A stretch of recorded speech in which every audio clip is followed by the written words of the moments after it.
"Someone bloody famous," said the hoarse voice on the end of the line. "Better have died, Strike." The large unshaven man, tramping through the darkness of pre-dawn with his telephone clamped to his ear, grinned. "It's in the ballpark. It's 6 o'clock in the fucking morning." "It's half past, but if you want what I've got, you'll need to come and get it," said Cormoron Strike. "I'm not far away from your place. There's a—" "How do you know where I live?" demanded the voice.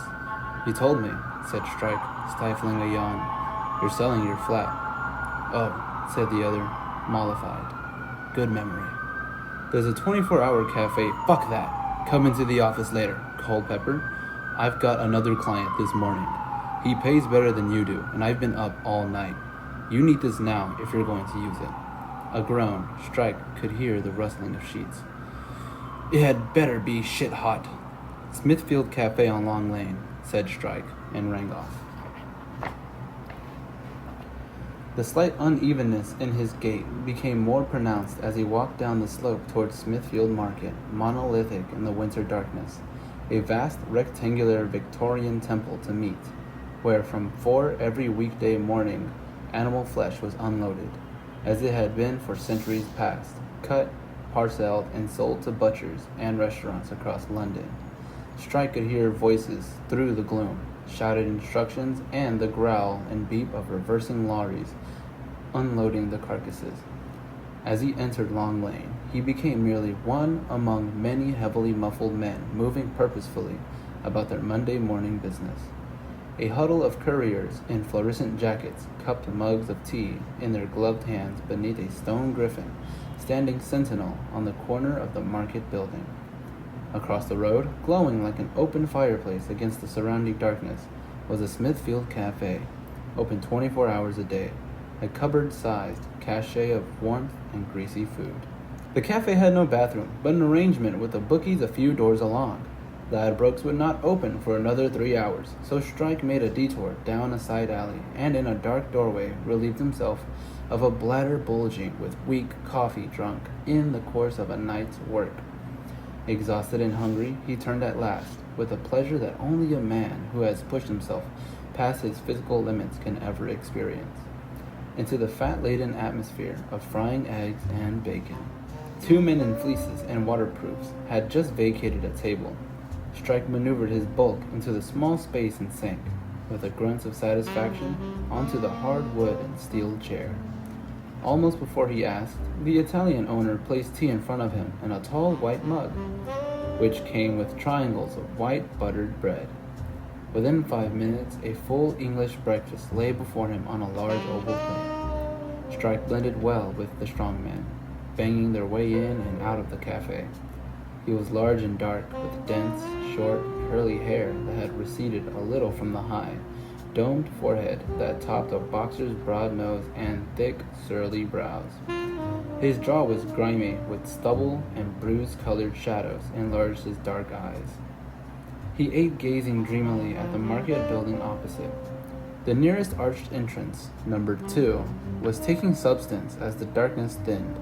A stern stone face, ancient and bearded, stared back at him from over the doorway. Had there ever been a god of carcasses? He had just started on his sausages when Dominic Culpepper arrived. The journalist was almost as tall as Strike, but thin, with a choir boy's complexion, a strange asymmetry, as though somebody had given his face a counterclockwise twist, stopped him being girlishly handsome. "This better be good," Culpepper said as he sat down, pulled off his gloves, and glanced almost suspiciously around the cafe. "Want some food?" asked Strike through a mouthful of sausage. "No," said Culpepper. "Rather wait till you can get a croissant?" asked Strike, grinning. "Fuck off, Strike." It was almost pathetically easy to wind up the ex-public schoolboy, who ordered tea with an air of defiance, calling the indifferent waiter, as Strike noted with amusement, mate. "Well?" demanded Culpepper, with a hot mug in his long, pale hands. Strike fished in his overcoat pocket, brought out an envelope, and slid it across the table. Culpepper pulled out the contents and began to read. "Fucking hell," he said quietly, after a while. He shuffled feverishly through the bits of paper, some of which were covered in Strike's own handwriting. "Where the hell did you get this?" Strike, whose mouth was full of sausage, jabbed a finger at one of the bits of paper on which an office address was scribbled. "His very fucked off PA," he said, when he had finally swallowed. "He's been shagging her, as well as the two you know about. She's only just realized she's not going to be the next Lady Parker." "How the hell did you find that out?" asked Culpepper, staring up at Strike over the papers trembling in his excited hands. "Detective work," said Strike thickly. "Through another bit of sausage. Didn't your lot used to do this? Before you started outsourcing to the likes of me." "But she's got to think about her future employment prospects, Culpepper. So she doesn't want to appear in the story, all right?" Culpepper snorted. "She should have thought about that before she nicked." With a deft movement, Strike tweaked the papers out of the journalist's fingers. "She didn't nick them.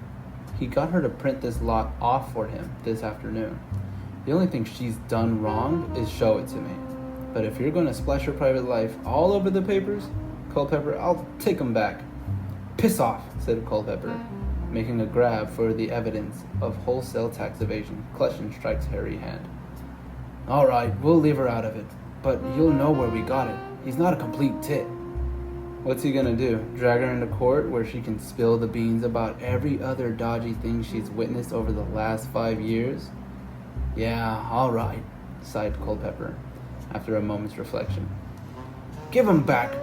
I'll leave her out of the story, but I'll need to speak to her, won't I? Check, she's kosher." "Those are kosher. You don't need to speak to her," said Strike firmly.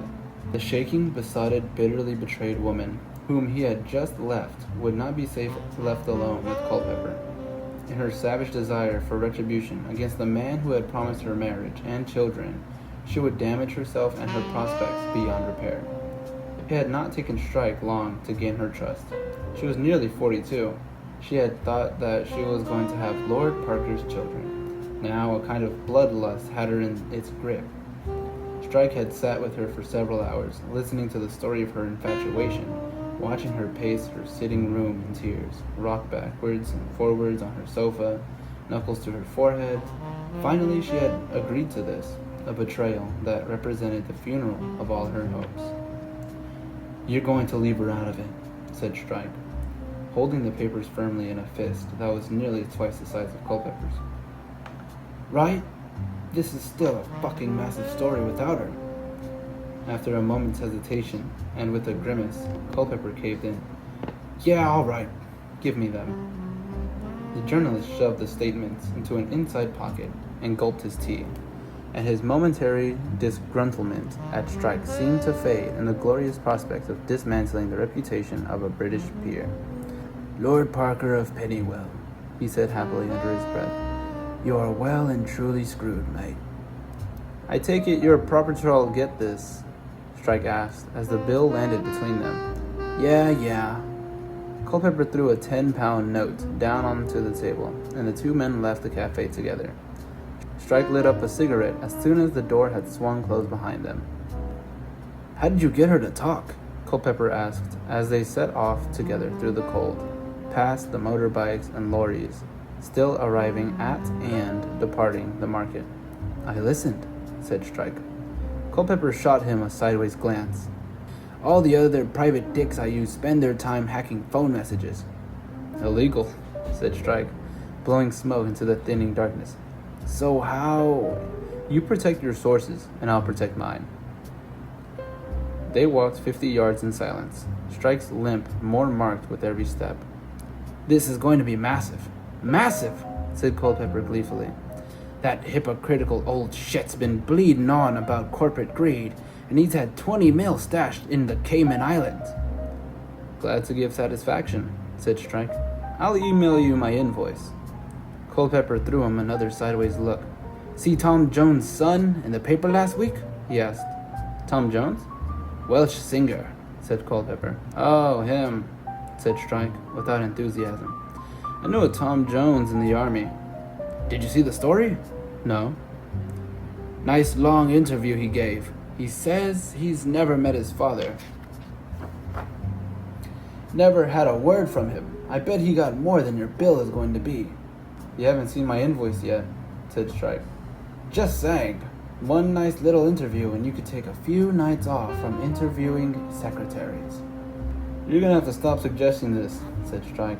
I'm gonna have to stop working for you, Culpepper. Of course, said Culpepper. I could run the story anyway.